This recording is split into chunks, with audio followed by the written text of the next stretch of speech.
مساء الخير يا اصدقائي، ازيكم عاملين ايه؟ معاكم رنا في قناتكم رنا شو. النهارده هعمل لكم اكله بسيطه ممكن نتعشى بيها، نفطر بيها، نعملها احنا لوحدينا ونساعد بابانا ومامتنا.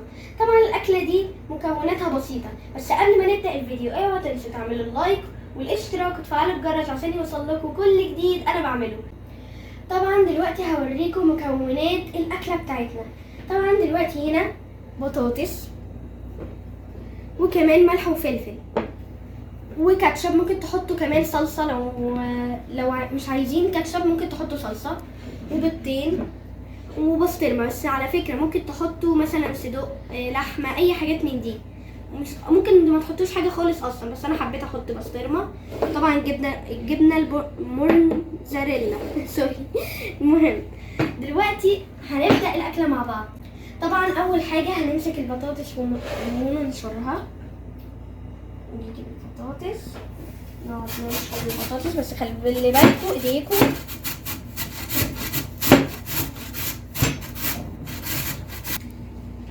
طبعا ده شكل البطاطس بعد ما خلصنا نشرناها وخلصناها. دلوقتي احنا محتاجين نحط البيض، نكسره ونحطه.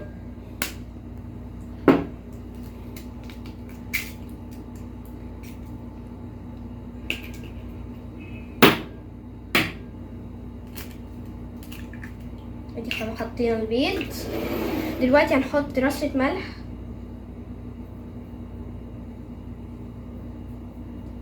نحط رشة فلفل كمان،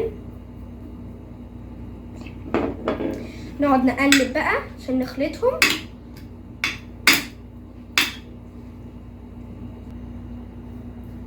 طبعا ده شكلها بعد ما الوصفة اتقلبت تقليب كويس. لازم على فكرة تتقلب كويس علشان البيض لازم يروح في كل الوصفة. دلوقتي هنعمل ايه؟ هنيجي نجيب طاسة كده ونحط عليه نقطة زيت.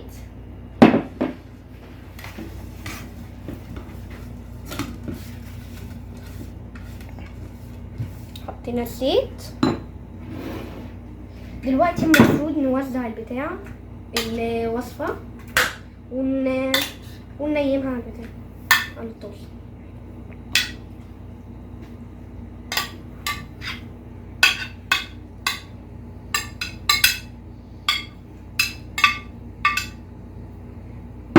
نفردها. دلوقتي احنا فردناها، لازم نفردها كده على الطاسة. فردناها كويس، لازم نفردها كويس.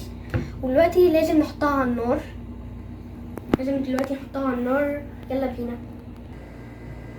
طبعا دلوقتي احنا حطيناها على النار، شغلنا عليها النار. لازم دلوقتي نغطيها ونستناها لغاية ما تتسوي. طبعا هي دلوقتي اتحمرت شوية، بس لازم نسلكها عشان نعرف نقلبها. وطبعا لو ما عرفناش نعمل الحاجات دي ماما ممكن تساعدنا عشان احنا ما يحصلش حاجة. دلوقتي هنقعد نقلبها.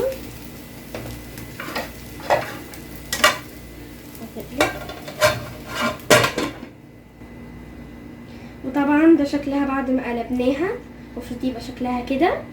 دلوقتي هنحط الكاتشب او الصلصة على حسب، ندهنه زي البيتزا كده يعني. طبعا دلوقتي احنا محتاجين نزود كاتشب.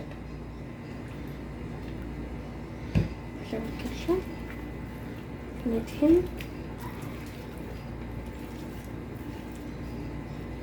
كده مظبوط صح. طبعا بالنسبه لكميه الكاتشب كل واحد على راحته، يعني ممكن حد يقول حط كتير بيحب الكاتشب، حد يحط قليل. انا بالنسبه لي الكميه دي حلوه. طبعا دلوقتي هنوزع البسطرمه. طبعا انا زي ما قلت لكم في اول الفيديو كل واحد ممكن يحط على حسب راحته اي حاجه. نوزع البسطرمه. دلوقتي خلصنا البسطرمه. دلوقتي نحط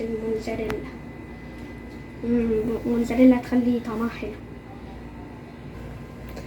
طبعا دلوقتي دي بعد ما حطينا الموزاريلا لازم نحطها على النار عشان تستوي من الناحية التانية، ونغطي عليها. وطبعا هوريها لكم في الشكل النهائي. طبعا ده هوريكم شكلها بعد شكل الاكله بعد ما استوت. شكلها تحفه، هتعجبكم اكيد، طعمها هيعجبكم. اهي الشكل، شكلها حلو. وبالمناسبه نسيت اقول لكم حاجه. طبعا لما قلت لكم احط الناحيه التانية على النار، نسيت اقول لكم لازم نحط زيت علشان الناحيه التانية تستوي ما تلزقش في الطاسه. ممكن اقطع حته من دول.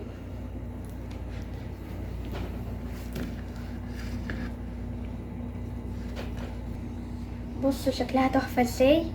طبعا باكد عليكم مره تانية، لو لقيتوا حاجه صعبه عليكم قولوا لمامتكم خلوها تساعدكم، بالذات عند النار. واو، بصوا الموزاريلا، واو.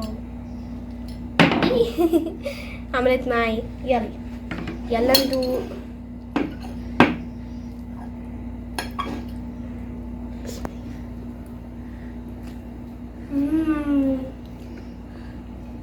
طعمها تحفة،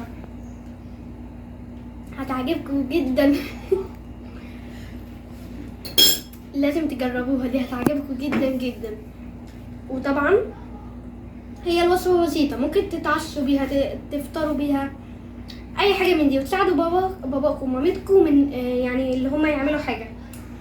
ماشي. طبعا قبل ما ننهي الفيديو، اوعوا تنسوا تعملوا اللايك والاشتراك وتفعلوا الجرس علشان يوصل لكم كل جديد. يلا باي باي.